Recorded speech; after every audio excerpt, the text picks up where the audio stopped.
A ranch is burning. Every fence post, every stable beam, every piece of wood that a man spent 5 years cutting and hammering with his own hands is now bright orange against the night sky. The horses are screaming in the corral. Someone cut the gate open, but the animals are too panicked to run. A cowboy named Elijah Crane stands in the road with his wife behind him, watching everything he owns turn to ash. His wife is Apache. That is why the ranch is burning. But here's what makes this worse than it already sounds. The men who lit the fire weren't strangers. They were his neighbors. The same men who helped him raise the barn 2 summers earlier.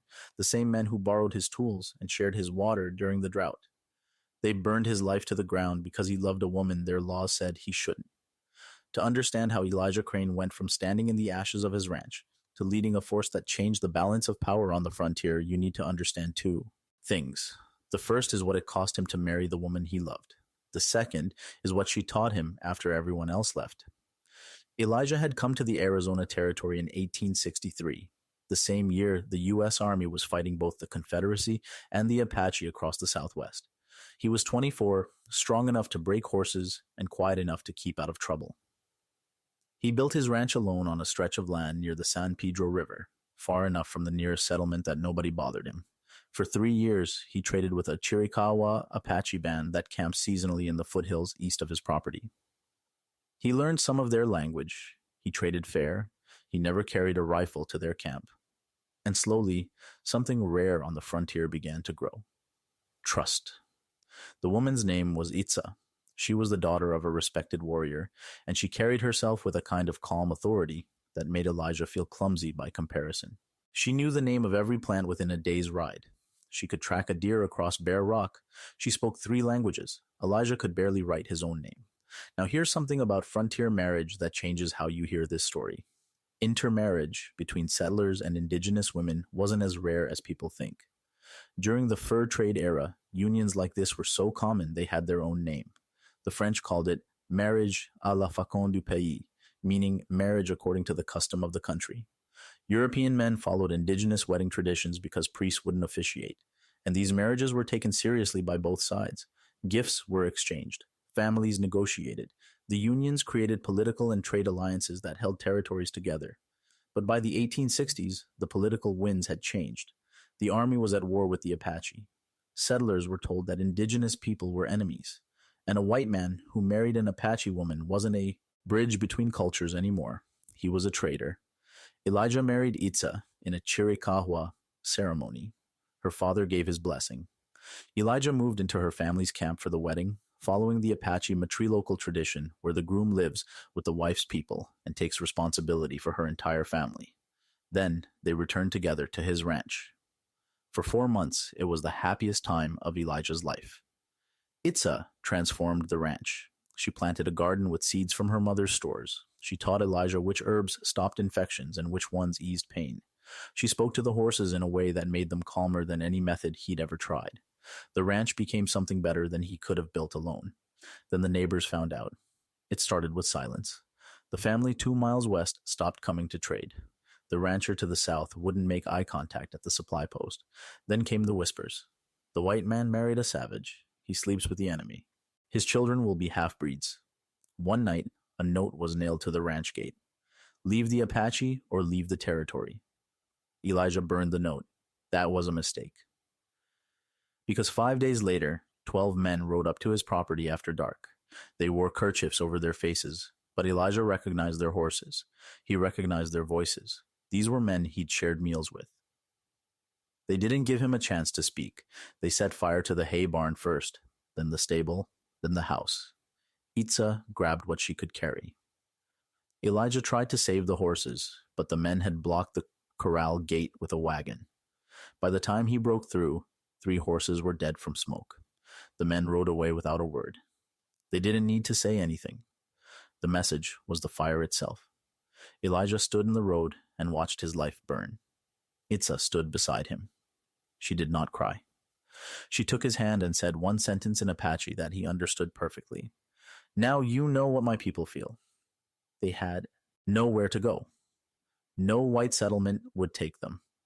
Itza's band was camped 3 days' ride south, but Elijah knew that showing up as a penniless white man with nothing to offer would not earn him respect.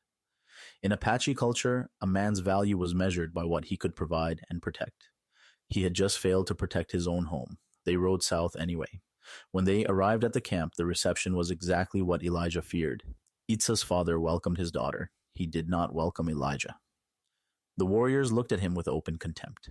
A white man who couldn't even hold his own ranch. What use was he to the people? An elder named Dasota Hai, a woman who had survived 3 wars and buried 2 husbands, watched Elijah from across the camp on that first night. She walked to him while he sat alone by a fire no one had invited him to share. "You have roots in 2 soils," she said in broken Spanish. "A tree with roots in 2 soils can grow tall enough to see what others cannot. But first, the wind will try to tear it apart." That was the prophecy. Elijah didn't understand it then. He would. For the first year, Elijah was given the worst tasks in the camp. He carried water. He scraped hides. He dug waste pits. Warriors half his age mocked him openly. One young man, a fighter named Goyathle, made a habit of tripping Elijah whenever he walked past. But Itza would not let him break. Every night, after the camp quieted, she trained him. Not with kindness, with the same brutal discipline Apache boys endured from childhood. She made him run the canyon trails barefoot at dawn, carrying a mouthful of water he was forbidden to swallow. This was the same endurance method used to train Apache warriors for generations. The water in the mouth forced breath control through the nose, building the ability to move silently and fight without gasping. She taught him to track by reading the ground, the way her father had taught her. Displaced pebbles, turned leaves, the depth of a footprint that tells you whether the person was running or walking, carrying weight or traveling light. She taught him the bow, not the frontier longbow he'd used for hunting. The Apache recurve, shorter and faster, made from sinew-backed mulberry, a weapon designed for mounted combat at close range, powerful enough to punch through a cavalry breastplate at 30 yards. And slowly, Elijah changed. Not just physically, though his body hardened. His mind changed. He stopped thinking like a rancher and started thinking like someone who belonged to the land instead of owning it. Now, if you're the kind of person who watches stories like this all the way through, hit subscribe. Because what happens when Elijah finally earns his place is where this story turns into something nobody on the frontier expected. The moment came in the 2nd year. A Comanche raiding party hit the eastern edge of Apache territory, stealing horses and burning food stores. The warriors rode out to intercept them, and Elijah was told to stay behind with the women and children. He didn't. He followed the war party on foot, staying far enough back that they wouldn't notice. When the Apache engaged the Comanche at a narrow canyon pass, Elijah climbed the ridge above the fight. From there, he had a clear line on the Comanche flank. Using the recurve bow Itza had trained him on, he began dropping Comanche riders from a position they never saw coming. 3 arrows, 3 riders down. The Comanche flank collapsed. The Apache warriors pushed through the gap Elijah had created and routed the raiding party in minutes. When the warriors returned to camp, Goyathle, the same young fighter who'd spent a year tripping Elijah, walked directly to him. He didn't speak. He held out his hand. Elijah took it. That handshake carried more weight than any ceremony could have. Over the following years, Elijah's reputation grew, not as a white man living among Apache, but as something the frontier had never seen. A man who understood both worlds. He could negotiate with traders in English and Spanish. He could fight alongside Apache warriors using their own techniques. He could read army patrol patterns because he knew how soldiers thought. There is a real historical parallel for what Elijah became. In the 1870s, a man named Tom Jeffords walked alone into the camp of Cochise, the great Chiricahua chief. No weapons, no soldiers, just a man asking to cross Apache land to deliver the mail. Cochise respected the audacity so deeply that Jeffords became the only white man the chief ever trusted. Their friendship eventually produced the Peace Treaty of 1872, one of the few agreements in the Apache Wars that was negotiated in genuine good faith. Elijah wasn't Jeffords, but like Jeffords, he proved something the frontier refused to believe. That trust between cultures wasn't impossible. It just had to be earned through action, not words. By the 8th year, Elijah and Itza's camp had grown into something unprecedented. Other outcasts found their way there. Apache families displaced by army raids, mixed-blood children rejected by both communities. Even a few white settlers who'd been driven off their land for trading fairly with indigenous people. The settlement had no formal name, but the people who lived there called it simply the place where both fires burn. Itza had become the settlement's healer, combining Apache plant medicine with techniques she'd learned from a frontier doctor's abandoned medical journal Elijah had traded for years earlier. She could set broken bones, treat snake bites, and brew fever remedies that worked faster than anything available at a military hospital. People rode days to reach her. Then the trouble came.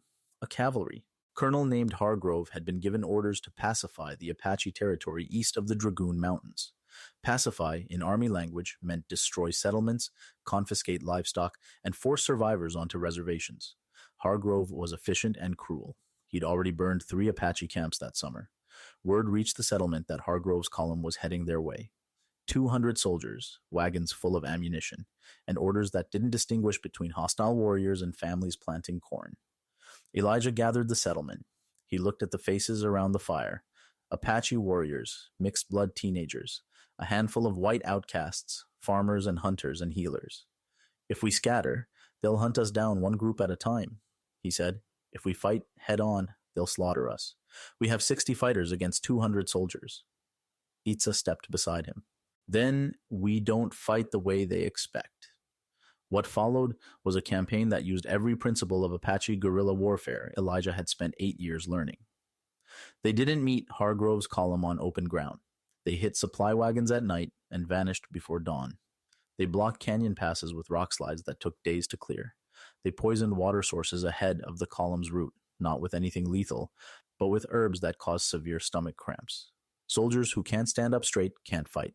At the Battle of Apache Pass in 1862, Cochise and Mangas Coloradas had used similar tactics to hold off a force of 2,500 soldiers with roughly 500 warriors. They used the terrain itself as a weapon, forcing the army to fight on ground the Apache knew and the soldiers didn't. Elijah applied the same principle on a smaller scale. He knew how cavalry columns moved because he'd once been part of that world, and he knew how Apache fighters disappeared because he'd become part of this one. Within 2 weeks, Hargrove's column had lost a third of its supplies, dozens of horses, and the confidence of its soldiers. Men were deserting at night. The colonel himself had barely slept. His hands shook when he held his maps. But Elijah knew he couldn't win a war of attrition forever, so he did something nobody on the frontier expected. He rode into Hargrove's camp alone, unarmed, the same way Tom Jeffords had once ridden into Cochise's camp. The soldiers pointed rifles at him. Hargrove came out of his tent with bloodshot eyes. "You're the traitor," the colonel said, "the white man who went native." Elijah didn't flinch. "I'm the man who's been taking your supplies for 2 weeks, and I'm here to tell you that I can keep doing it until you have nothing left, or we can talk." Hargrove stared at him for a long time. The colonel's aide whispered something about shooting him, but Hargrove knew the truth. His column was falling. "Apart, what do you want?" Hargrove asked. "Leave this territory. Report to your superiors that the area is pacified. We'll move our settlement deeper into the mountains where nobody will bother you. Your career stays intact. Your soldiers go home alive, and these families get to keep living." The colonel's jaw tightened. "And if I refuse, then your soldiers keep getting sick, your horses keep disappearing, and the men who are already deserting will tell everyone they meet that Colonel Hargrove couldn't handle 60 farmers and hunters." The silence lasted a full minute. Then Hargrove turned and walked back into his tent. The next morning, the column began its retreat. Elijah rode back to the settlement as the sun came up.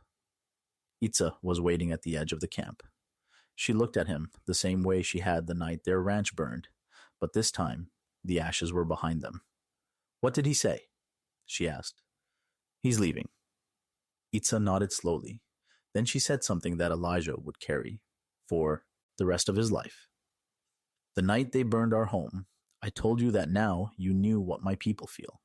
Today you did something about it." Dasoda Hai, the elder who had spoken to Elijah on his first night in camp all those years ago, was sitting by the fire when he returned. She looked up at him with ancient eyes. "The tree grew tall," she said simply, "and now it sees what others cannot." Elijah sat beside her. He didn't feel like a hero. He felt like a man who had lost one world, earned another, and found a way to protect it. Not with the strength of a warrior or the authority of a chief, but with something rarer on the frontier than gold or water: the ability to understand both sides of the fire. The settlement survived. It grew slowly over the following years, becoming a place where people who didn't fit anywhere else could find a home. It never had an official name. It never appeared on any army map.